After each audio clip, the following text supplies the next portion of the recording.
Second video today. I'm going to be splitting these up. Well, obviously you can tell. I'm splitting these up into 3 different parts because I don't want the videos to get too long. I want them to be able to, cut them up. There's a big problem with the DUI series is that it's so long that, the few viewers, I think I have 12 subscribers. The few viewers that we do have, nobody wants to watch a 30-minute video or a 45-minute video. So I'm trying to break these up into smaller bits so that you can just watch a quick bit and then, go on. So this is part 2 in my 3-part for today. I think 3 parts. We're just talking about people who, left turn bays.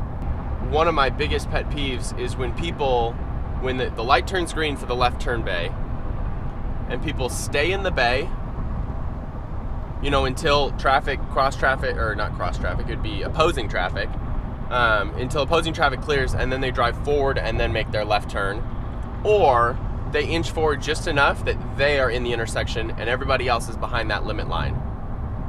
There's 2 problems I have with this. First problem, you're being selfish. Second problem, you're limiting how many cars can get through. So you're increasing traffic. So this left turn bay is no longer efficient because you're the only one that's getting through. So that whole light that went through, when it turned yellow and then you made your turn and then it turned red, you were the only one who went through. So everybody who was in the left turn bay now has to wait for the next cycle, and that just backs up traffic even more. So I don't know where people learned how to drive, but when I learned how to drive, you get into the intersection and you go almost up until the middle of the intersection. So where the double yellows draw a line, an imaginary line through the 405 South. Where the double yellow lines draw an imaginary line to bisect the intersection, you can drive almost up to that, and then you'll be able to accelerate and make your left turn, and the opposing traffic will be able to accelerate and make their left turn. There should be at least you and half of the next car in the intersection, unless it's a tiny intersection and only you can fit. But in most intersections, at least here in Southern California, most intersections you can fit yourself and at least half of the next car in the intersection. And then, number 1, you get through and the next car gets through if there's no break in traffic before the yellow light comes. Or if there's a break in traffic right before the yellow light and the red light, then you, the next car, a car after that, and a car after that can go. So that's 4 cars that cleared up versus just you.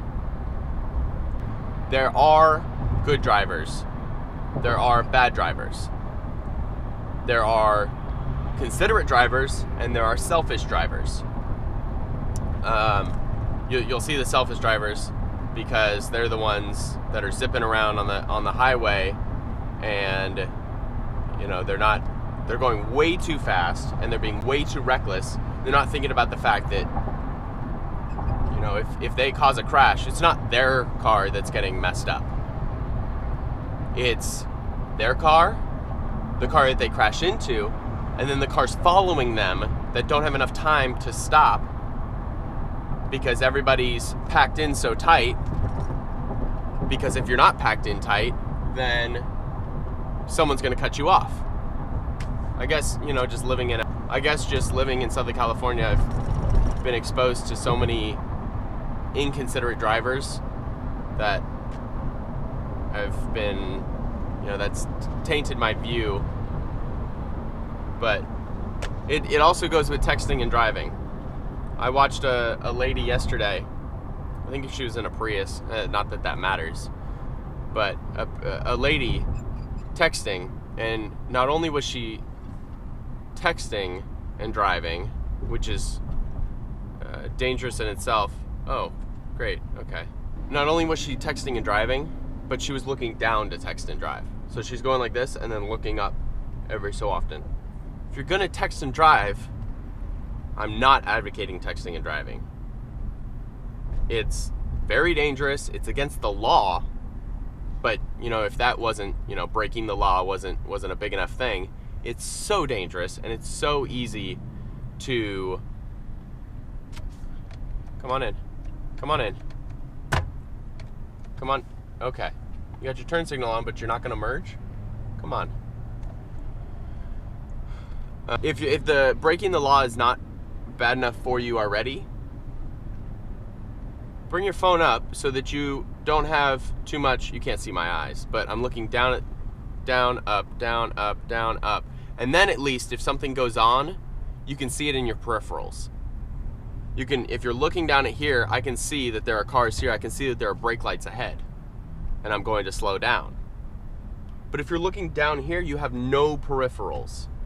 You have no way to see that they've got brake lights ahead. So when you just glance up, you're gonna see that there's a car in front of you that's stopped dead, and you yourself cannot stop fast enough. You've now rear-ended that person. You've created a collision in the middle of the highway or in the middle of the street, and you've inconvenienced everyone around you, because now there's traffic, because everybody's gotta go around you. Those emergency workers have to come out and clear you out of the way. The tow truck has to come pick you up. All of these things. It's so selfish. Oh, wow. There's a person stalled. So that was what created all the traffic. Someone stalled out in the #1 lane. Wow. Okay. Well, that's it for this video. I'll check you guys in the next video.